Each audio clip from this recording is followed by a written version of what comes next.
My mother always chose her favorite child, and she wanted me to be the scapegoat. She secretly gave me a pound of illegal drugs and watched the FBI handcuff me without shedding a single real tear. But standing in that courtroom, keeping a genetic secret for 20 years, a secret that would strip my sister of her last name and my mother of her mask, I realized that the only thing more dangerous than their lies was my truth. The memory of that cold, metallic snap still echoed in my ears, vibrating through the silence of the grand ballroom as I watched the guests arrive.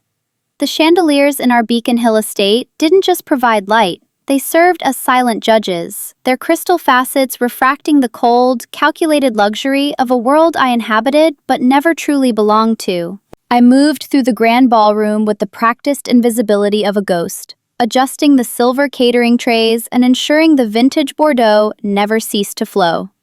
To the 300 guests gathered to celebrate my parents' 30th anniversary, I was merely part of the architecture, an unnamed fixture in a house built on old money and even older secrets. I paused by the buffet, my fingers brushing against the fine lace tablecloth. Have you ever stood in the center of a crowded room and felt like a footnote in your own life? It's a peculiar kind of loneliness, one that settles in your marrow like the Boston winter. My mother, Ghislaine, intercepted me near the grand staircase. She didn't look at me with pride or affection. Her gaze was a measuring tape, documenting every perceived flaw in my modest navy dress. "Orla, you look like a mouse in a house of lions," she whispered, her voice a sharp contrast to the soft jazz playing in the background. She gestured toward my older sister, Seraphine, who stood under the central chandelier in a $5,000 designer gown, her laughter ringing out like a staged performance. "Look at your sister. She understands the weight of this family name. Try to be more like her. Or, at least, try to be less... you." I didn't argue. Kindness isn't a weakness. It's a choice made by those with the strength to carry the world on their shoulders without letting it crush them. I simply nodded, my knuckles whitening as I gripped a tray. I noticed my father, Arthur, standing by the fireplace. He looked weary, the lines on his face deeper than I remembered. I slipped away from my mother's biting critique and brought him a cup of Earl Grey, the way he liked it, without him having to ask. "You look tired, father," I said softly as I handed him the warm porcelain. He offered a faint, grateful smile, a fleeting moment of genuine connection in a night of performances. "Take a breath. The party will survive 5 minutes of your absence." He patted my hand, and for a second, I felt like a daughter. But then Seraphine's manic laughter drifted over us, and the moment vanished like steam in the cold night air.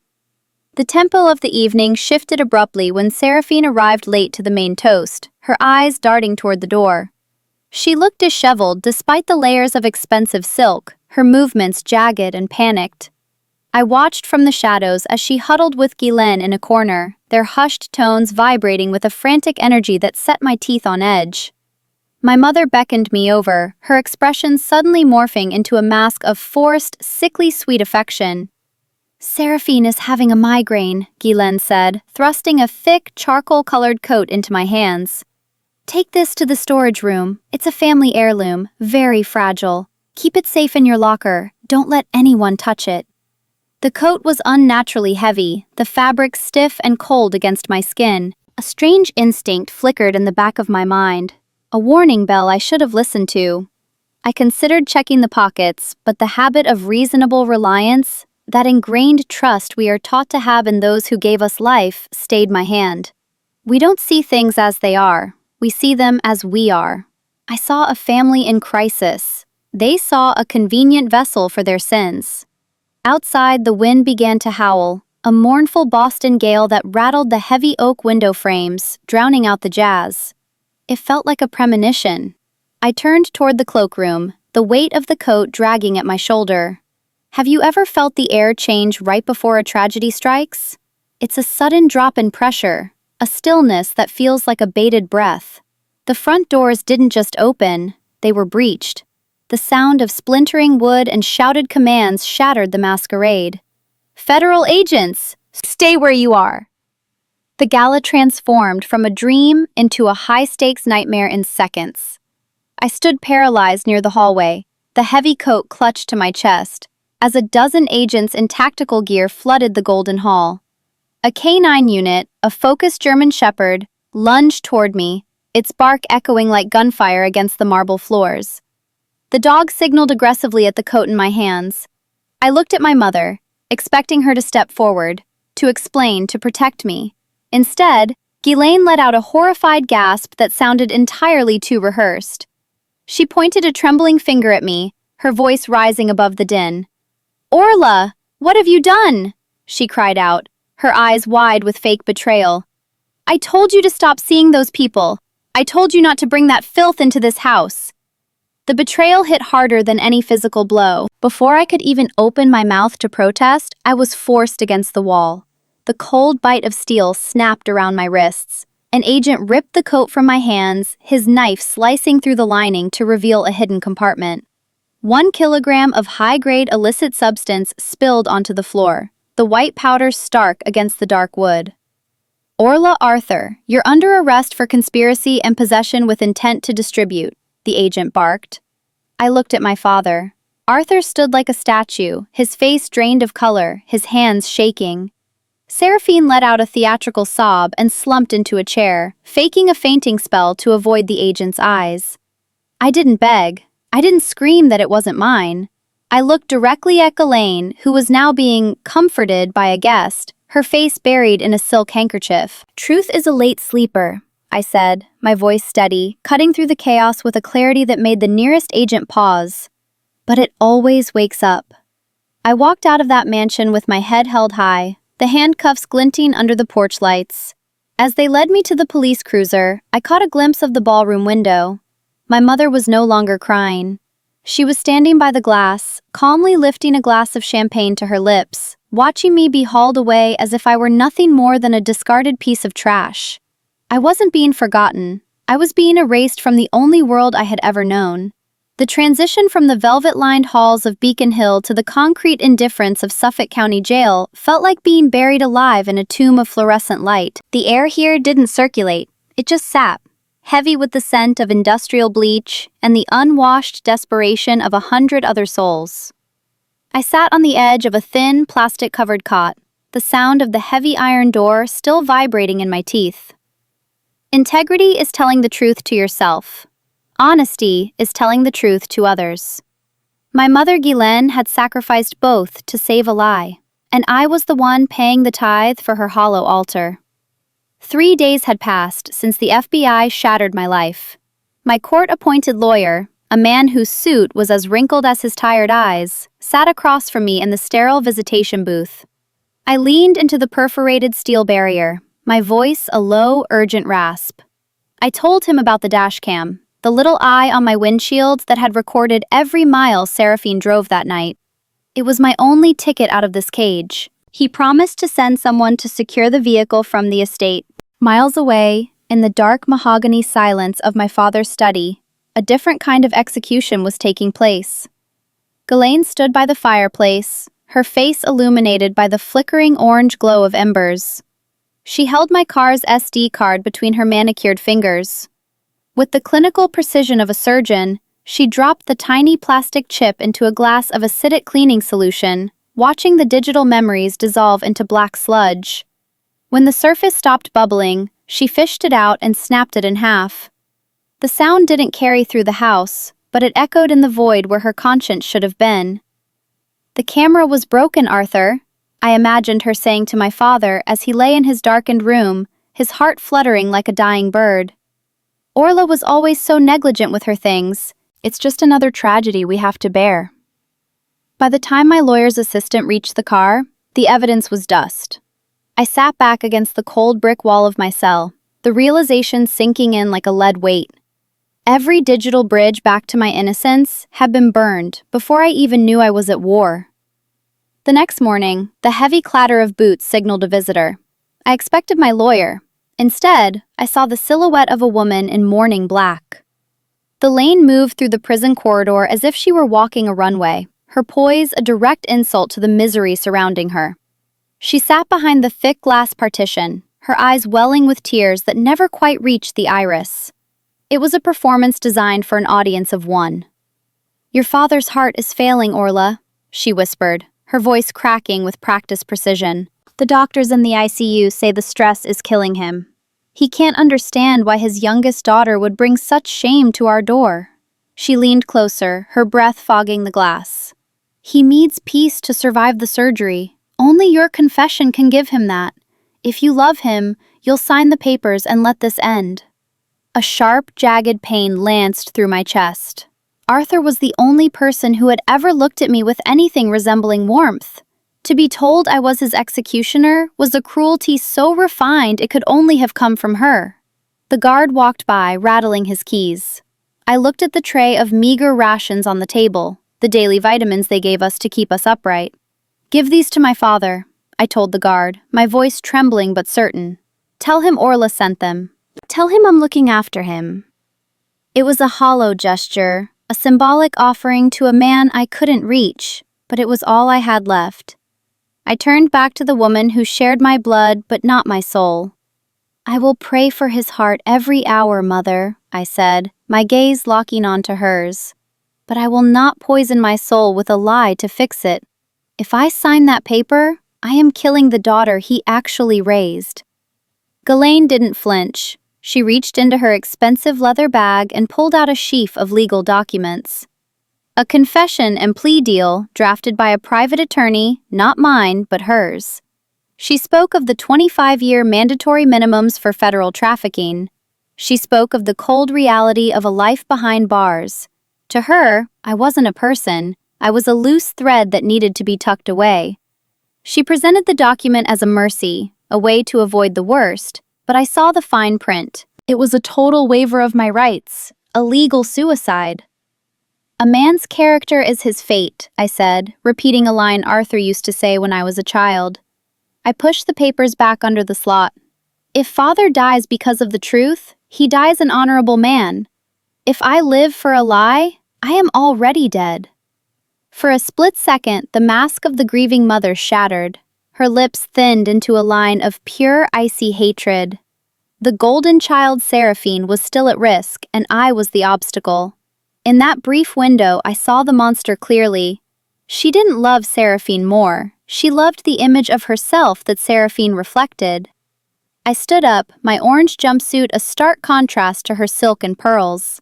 My shadow loomed large against the white prison wall, fueled by a fire she hadn't anticipated. "You're making a mistake, Orla," she hissed, her voice devoid of any warmth. "You have no one. Arthur is dying, and Seraphine is the only legacy that matters now. You will rot in here." I watched her walk away, her heels clicking a rhythmic death march on the linoleum. I was alone, stripped of my name, my car, and my family's protection. But as I turned to go back to my cell, a guard I hadn't seen before brushed past me. He didn't say a word, but he pressed a folded scrap of paper into my palm. My heart hammered against my ribs as I waited until I was back in the shadows of my cot to open it. The handwriting was cramped, old-fashioned. Just one name: Darrow. I stared at the name until the ink blurred. Darrow wasn't just a lawyer, he was the only man my father ever feared. A man who had been exiled from our family circle decades ago for knowing too much. Seeing that name was like hearing a bell toll in a storm. The freezing rain of a Boston December pelted against the high barred windows of the visitation block, a rhythmic, metallic tapping that echoed the frantic beating of my heart. I sat behind the scratched acrylic partition, staring at the empty plastic chair on the other side. Darrow wasn't just a lawyer. He was a legend in the darker corners of Massachusetts law, the only man my father Arthur had ever truly feared. He was a man who didn't just win cases, he dismantled empires. When he finally walked through the heavy steel door, he didn't look like a savior. He looked like a storm in a tailored charcoal suit, carrying a battered leather briefcase that seemed to hold the weight of the city. "Orla," he said, his voice a low, gravelly baritone as he sat down. He didn't offer a smile. He didn't offer comfort. He offered a stack of files so thick they hit the table with a thud that sounded like a gavel. "Your father told me once that the truth is a dangerous thing to hold without gloves. I think it's time we put ours on." We spent the first hour in a dense thicket of legal procedural. The prosecution was moving fast, leaning on the golden child testimony of Seraphine and the dramatic discovery of the drugs in the coat Ghislaine had handed me. At one point, as I helped Darrow organize a chaotic spill of medical records from my own file, a sharp staple caught the pad of my thumb. A small, bright bead of crimson welled up. I reached for a tissue, but Darrow's hand stopped me. His eyes weren't on the blood. They were on the medical tag stapled to the corner of the sheet I had just moved. "Typo negative," Darrow whispered, his observant gaze shifting from the paper to my face. He reached into his briefcase and pulled out a different document, Arthur's public donor record from the hospital foundation. "Your father is type AB positive. Your mother, Ghislaine, is also AB positive." The air in the room seemed to vanish. I didn't need a medical degree to understand the biological impossibility staring back at me from the sterile white pages. 2 AB parents cannot produce a type O child. It's a basic law of genetics, as immutable as gravity. In that flickering fluorescent light, the foundation of my entire identity didn't just crack, it dissolved into ash. I wasn't just the scapegoat of the family. I wasn't their blood at all. For a long minute, the only sound was the rain outside. Have you ever discovered that the foundation of your home was made of sand? Most people would have screamed. Most would have felt a righteous, burning anger at 25 years of being treated like a second-class citizen in a house where they didn't even belong. But my first thought wasn't of myself. It was of Arthur, lying in his hospital bed, his heart struggling to pump blood that I now knew I didn't share.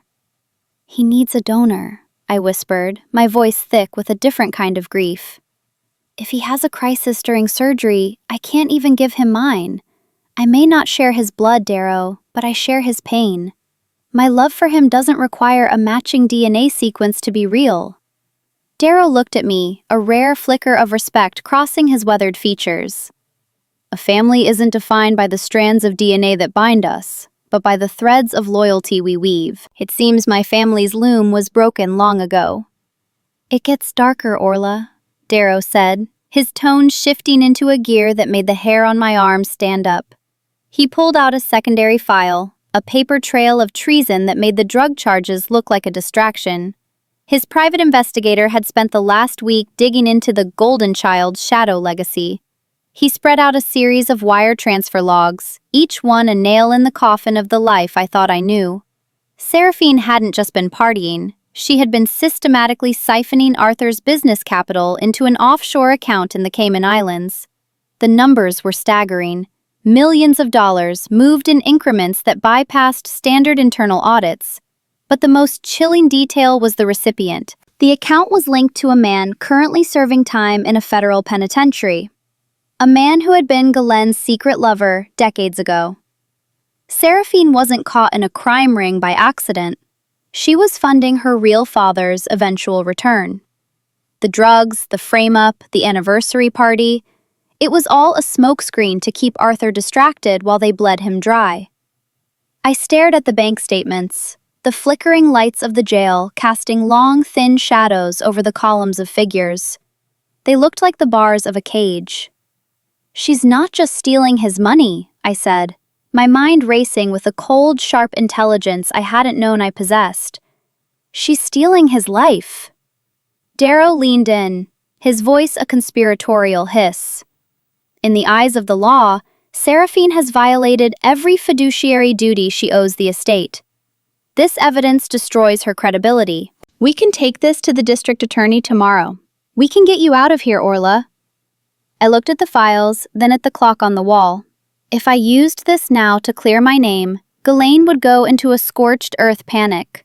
She would move the remaining assets before we could freeze them. Arthur would be left with nothing. No money for his care, no home to return to, and the soul-crushing realization that his wife and eldest daughter were monsters, all while he was at his physically weakest. "No," I said, sliding the file back toward Darrow. My face was half hidden in the shadows of the visitation booth, my resolve turning to steel. "Let them think I am defeated. Let Ghislaine believe she's won.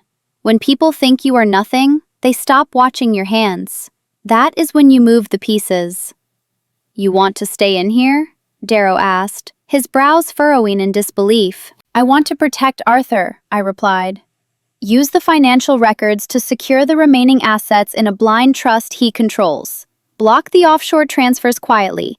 If I walk out now, they'll see us coming. If I stay, they'll keep gloating until the floor falls out from under them. I knew that he who has a why to live can bear almost any how. My why was the man who had called me his daughter when no one else would. Darrow stood up, snapping his briefcase shut with a sound that signaled the beginning of a war. He looked at me through the glass, no longer as a lawyer looking at a client, but as a general looking at a soldier. You're a lot more like Arthur than I thought, Orla. He always said the quietest person in the room is usually the one holding the fuse. As he turned to leave, he paused at the door, leaning back toward the mesh screen. One more thing. I found the name of the man Seraphine is paying. He's coming up for parole next month. Your mother, Ghislaine, is the one who signed his character recommendation. The heavy door slammed shut, leaving me in the gathering gloom of the prison block. I sat there in the silence, the cold no longer feeling like a weight, but like a whetstone. The hunt was no longer about survival. It was about a silent queen reclaiming a kingdom that had been built on a lie. The dense, salty fog of the Atlantic swallowed the Beacon Hill estate, turning the grand colonial pillars into gray ghosts. I sat in the back seat of Darrow's sedan, clutching my temporary release papers, watching the familiar iron gates swing open. Returning home on bail didn't feel like a homecoming. It felt like a tactical insertion into enemy territory. For 25 years, this house was my anchor. But as I stepped onto the wet cobblestones, I felt only the cold bite of the wind. Have you ever walked into a room and felt the temperature drop, not because of the weather, but because of the people waiting inside? I pushed open the heavy oak doors of the library. The scent of old parchment and expensive tobacco hit me, thick and suffocating. Ghislaine and Seraphine were already positioned like vultures over a carcass. My father's wingback chair stood empty near the fireplace, a silent testament to the man they were currently dismantling. It's true that a house divided against itself cannot stand, but a house built on lies was never a home to begin with. Sit down, Orla, Ghislaine commanded, her voice as sharp as a glass shard. She pushed a stack of legal documents across the mahogany table. We don't have time for your theatrics. These are loan agreements and a one-way ticket to a non-extradition country in Southeast Asia. You leave tonight. To protect the family name, you have to disappear. They had it all mapped out. I was to become a permanent fugitive, a ghost in a foreign land, while they seized my domestic assets to pay for Seraphine's mounting debts. Seraphine sat beside her, her eyes rimmed with a panicked red, nodding frantically. It's for the best, Orla. You've always been the strong one. You can handle a new life. I can't. I looked at the empty chair where Arthur should have been. I was the only person in this room truly mourning the man who was currently fighting for his life in a sterile hospital bed. Under the table, my hand slipped into my pocket. My thumb pressed the side button of my phone, activating the high-fidelity recording app Darrow had installed. I didn't say a word. I just let the silence stretch until Ghislaine's composure began to fray at the edges. Don't look at me with that pathetic judgment, Ghislaine snapped, leaning over the table. I did what I had to do for your sister. I trashed that dash cam because Seraphine's future is worth more than yours. You were always an outsider, Orla. You were just the help we didn't have to pay. Seraphine chimed in, her voice a shrill whine. Just sign the papers and go! You don't belong here. You never did. I sat perfectly still. The only thing necessary for the triumph of evil is for good men to do nothing. And for a long time, I had done exactly that. I had played the role of the dutiful, invisible daughter, but as I heard their confessions being etched into digital stone, I felt my nothing come to an end. Every word they spoke was another brick in the wall of their own prison. I didn't scream, I didn't cry, I simply let the recording run, capturing the raw, naked cruelty of the women who shared my name. I need 24 hours, I said, my voice sounding foreign even to my own ears, calm, steady, and devoid of the fear they expected. I need to pack my things. I won't go without a few memories. Ghislaine narrowed her eyes, searching for a weakness she couldn't find. Fine, 24 hours, but if you try to contact Darrow or the police, I'll make sure your father's medical care is discontinued. He's expensive to keep alive, Orla. Remember that. I stood up and walked out of the library without a glance back. I made my way to the third floor, slipping into Arthur's room. It was cold and smelled of cedar. I moved to his bedside, adjusting the heavy wool blankets he loved. I tucked a small, handwritten note under his pillow, a quote about endurance we used to read together. I wasn't doing this to hurt him. I was doing this to save the man he believed himself to be. Staying silent would let him live a lie that would eventually kill him anyway. I packed a single small bag. No jewelry, no designer clothes, just the restored books I had bought with my own savings and the documents Darrow needed. As I walked down the grand staircase, my reflection in the hallway mirrors caught my eye. I saw a woman I didn't recognize, a woman who had finally found her own face beneath the mask of the scapegoat. The Orla they knew was gone. I stepped out into the fog and climbed into my old Crown Vic. The engine hummed to life, a low, reliable growl in the quiet night. As I pulled out of the gates, my phone pinged. A message from Darrow appeared on the dashboard screen. The FBI just linked the drugs in the jacket to a specific shipment seized in a raid 3 months ago, the message read. It doesn't belong to a drug dealer, Orla. It belongs to a police confiscation depot. This also involves your sister. We have enough evidence.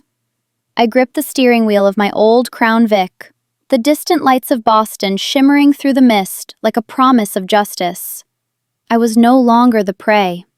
I was a woman with a digital confession in her pocket and a biological truth that would dismantle 20 years of lies.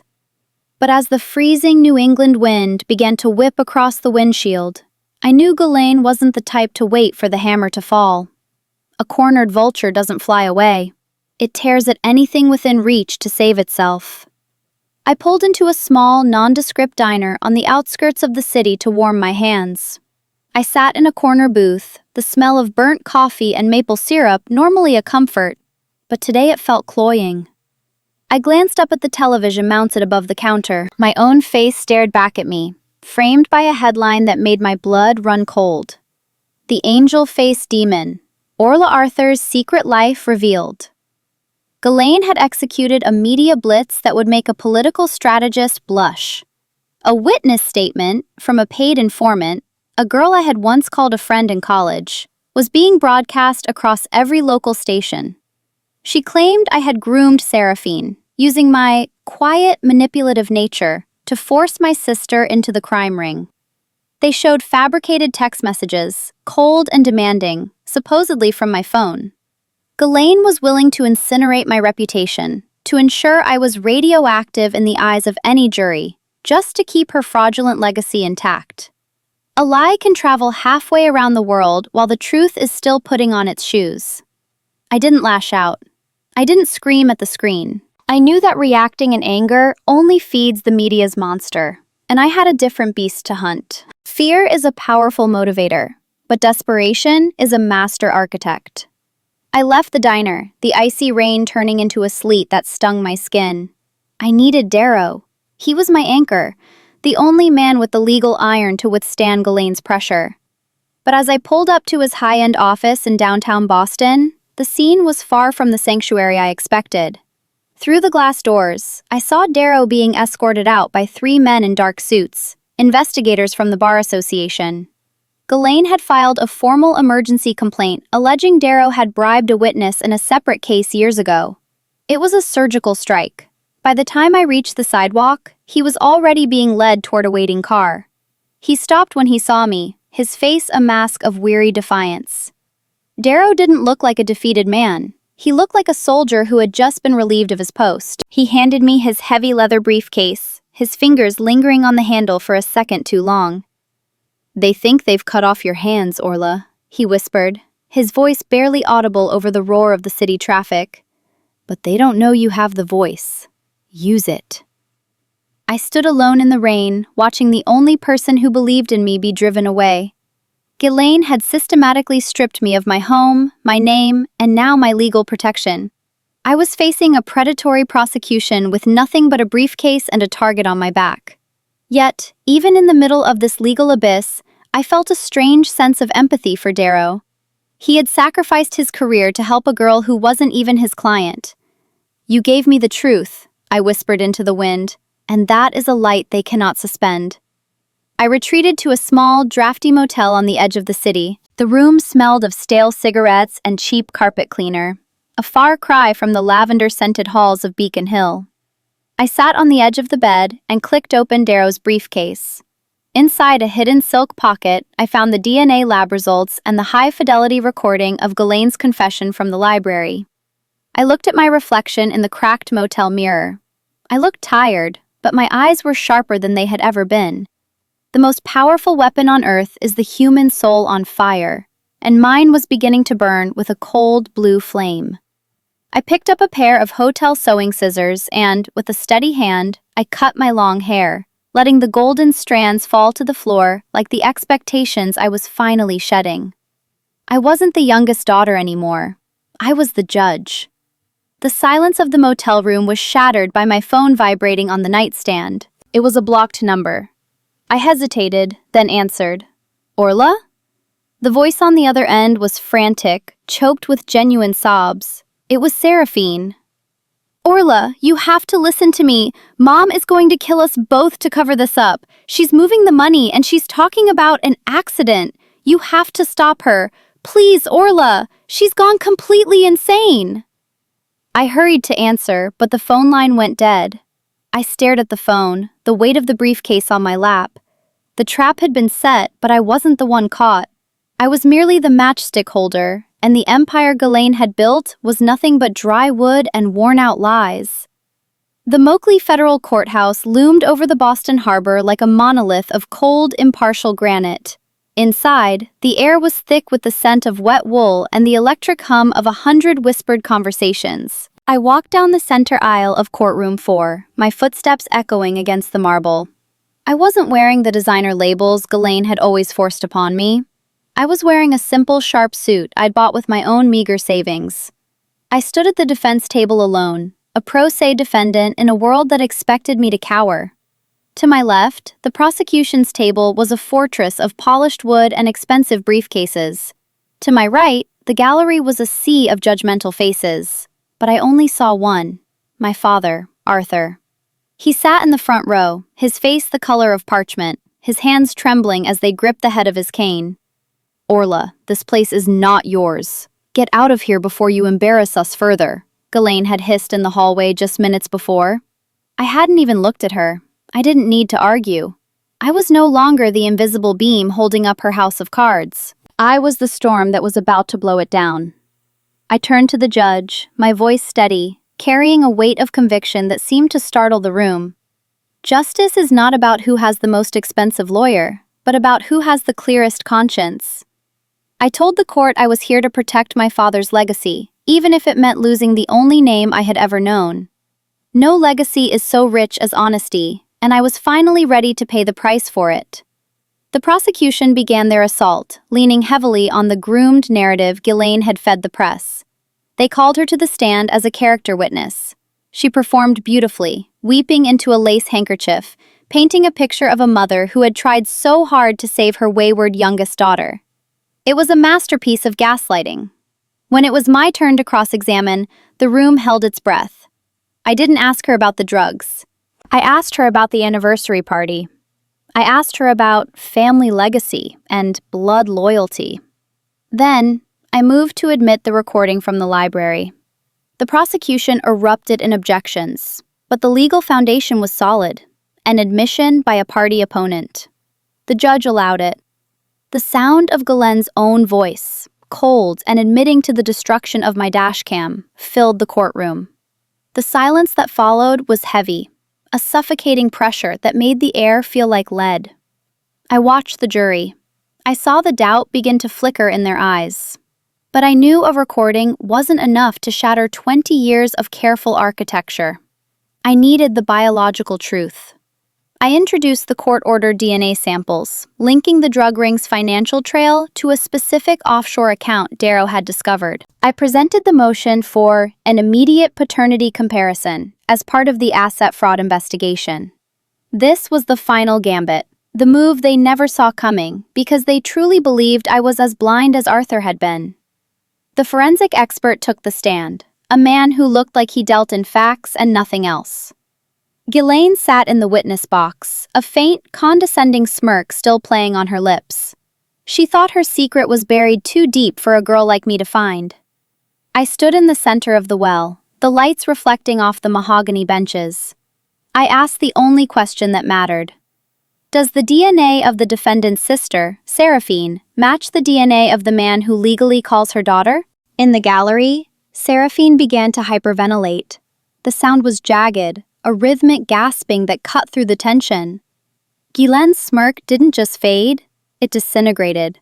Her skin turned an ashen gray, the color of old ash. The courtroom air conditioning hummed loudly in the sudden, absolute silence. I looked at Arthur. He was staring at the forensic expert with a desperate, hollow intensity. I saw Ghislaine's hands begin to shake, her manicured nails digging into the wood of the witness stand. The expert opened the white envelope with a slow, deliberate motion that felt like an eternity. The expert cleared his throat, the sound like a crack of thunder. Seraphine Arthur shares 0% paternal markers with Arthur. There is no biological relationship. A collective gasp rippled through the gallery, but it was quickly silenced by the expert's next sentence. However, the defendant, Orla, is a 99.9% biological match. She is his daughter. The courtroom didn't just explode into chaos. It fractured. Ghislaine let out a sound that wasn't human, a strangled, high-pitched wail, before collapsing to the floor. Seraphine was slumped in her seat, her face buried in her hands. The 20-year deception was laid bare in a single paragraph of cold, scientific data. I didn't feel a rush of victory. I didn't feel the need to mock the woman who had tried to send me to prison. I looked down at Ghislaine, who was being attended to by court officers, and I felt a strange, detached pity. A lie can hide the sun for a long time, but it can never put it out. I turned to Arthur. He was standing now, his cane forgotten on the floor. His eyes were wide, brimming with a grief so profound it made my own chest ache. He wasn't looking at the chaos, or the media, or his wife. He was looking at me. I saw his world shatter in real time. The realization that he had cherished a fraud and persecuted his own flesh and blood. I walked toward him, the distance between us feeling like a canyon we were finally beginning to bridge. Tears blurred my vision, but my heart remained steady. I share his pain, and that is a bond no laboratory can create. The prosecution realized their case was dead. Their star witness was a fraud, and their narrative was a lie built by a woman now facing federal indictment. The judge called for an immediate recess and an investigation into Ghislaine for perjury and obstruction of justice. I stood tall in the center of the room, the only pillar left standing while the Golden family lay in ruins around me. I had been erased, but now I was the only one who truly existed. Arthur took a step toward me, his lips moving as if trying to find words that had been lost for 20 years. But before he could speak, the heavy double doors at the back of the courtroom swung open. Federal marshals entered with a cold, professional purpose. They didn't go to the lawyers or the judge. They walked straight to Seraphine and the now-conscious Ghislaine. The clicking of handcuffs echoed through the silent room, a rhythmic punctuation to the end of an era. Arthur reached out a hand to me, his voice a broken whisper of my name, but the world was still spinning too fast for either of us to catch our breath. The morning sun of early February struck the white marble of the Boston courthouse with a brilliance that was almost blinding. It reflected off the fresh, untouched snow covering the city, casting a clinical light on the wreckage of the Arthur family. Justice is a heavy burden. And as I stood on the top step, the air was so crisp it felt like breathing diamonds. The world was finally still. The judge had formally dismissed all charges against me with prejudice, a legal finality that meant this nightmare could never be resurrected. I watched through the glass doors as federal marshals led Ghislaine and Seraphine into the transport vehicles. The clicking of their heels was gone, replaced by the heavy, rhythmic clinking of shackles. There was no joy in my chest as I watched my sister's panicked eyes or my mother's rigid, defeated posture. It was simply a profound, quiet tragedy for the 25 years we had wasted living in a hall of mirrors. Darrow stood beside me, his hand resting briefly on my shoulder. He held the official papers from the Bar Association reinstating his license, a small piece of wood for a man who had almost drowned to keep me afloat. A reporter thrust a microphone toward me, desperate for a soundbite of vengeance or triumph. I looked at her, and then at the camera, thinking of the millions of people who had watched my life be dissected. "Justice isn't a trophy you win," I said, my voice carrying clearly in the winter air. "It's a burden you carry once the lies are stripped away. I don't want a victory, I just want the truth to be enough." Forgiveness is not about approving of what they did, but about refusing to let their poison live in my heart anymore. A few hours later, I pulled into the long, winding driveway of the Beacon Hill estate. The colonial pillars felt smaller now, stripped of the terrifying authority they held during my childhood. I found Arthur in the library, the same room where they had tried to force me into exile. He looked fragile, sitting by a fire that couldn't seem to warm the room. He had already signed the annulment papers and the documents disinheriting Seraphine. The legal machinery of the U.S. system was finally working in favor of the man who had been its unwitting victim for 2 decades. When I entered, Arthur stood up with a difficulty that made my heart ache. He didn't offer a handshake or a formal greeting. He moved toward me and slowly, with a humility that broke my spirit, he knelt on the Persian rug. He held out the keys to the estate and a leather-bound folder containing the deed. "I was a fool who looked for love in a mirror and missed the light standing right in front of me," he whispered, his voice cracking. "Everything I have is yours, Orla. It's the only penance I have left." I reached down and took his hands, pulling him back to his feet. I didn't want his kingdom. I didn't want the gold that had been used to cage me. "I didn't do this to take your house, Father," I told him, looking into his tear-filled eyes. "I did it so you could finally live in a home that wasn't a lie. You don't owe me a mansion. You just owe yourself a life of peace." Even as I felt the pull of the road, I made sure his medical trust was locked and his private nursing staff was vetted. Loyalty isn't about DNA. It's about who stays when the lights go out. We stood together by the window for a long time, our joined hands, one aged and trembling, the other young and steady, the only warmth in the vast, cold mansion. I looked around at the portraits of ancestors who had valued status over soul, and I knew I couldn't stay. To truly be free, I had to leave the throne behind. I walked to the mahogany table and placed the keys and the deed back on its polished surface. "Where will you go, Orla?" Arthur asked, his voice full of a sudden, desperate fear of losing the daughter he had just found. I looked at Darrow, who was waiting by the door with the keys to my recovered Crown Vic. "I spent 25 years being the person they wanted," I said, a faint but certain smile touching my lips. "I'm going to spend the rest of my life being the person I am." I realized that closure doesn't come from an apology. It comes from the moment you decide you no longer need one. I walked down the grand staircase for the last time. My reflection in the mirrors no longer showed a scapegoat or a shadow. It showed a woman of quiet sovereignty. I stepped out into the biting afternoon air and climbed into my car. The engine roared to life, a familiar, grounded sound that felt like a heartbeat. As I shifted into gear, I didn't look back at the grand house. I looked at the road. The most wonderful thing about truth is that it doesn't need memory to maintain consistency. It simply exists. In its presence, I was finally undeniably free. I drove toward the horizon, the silhouette of Beacon Hill shrinking in the rearview mirror until it was just a speck of dust in the vastness of the world. My mother traded her integrity for a lie, and in doing so, she lost the only daughter who truly loved her. I chose to walk away not because I was defeated, but because my peace was worth more than their gilded cage. Some of you watching might be carrying a similar weight, or perhaps you've had to make the impossible choice to protect your own truth against those who are supposed to love you. I want to hear your story. Had you ever had to walk away from a toxic situation to find your own sovereignty? Let me know in the comments. I read every single one.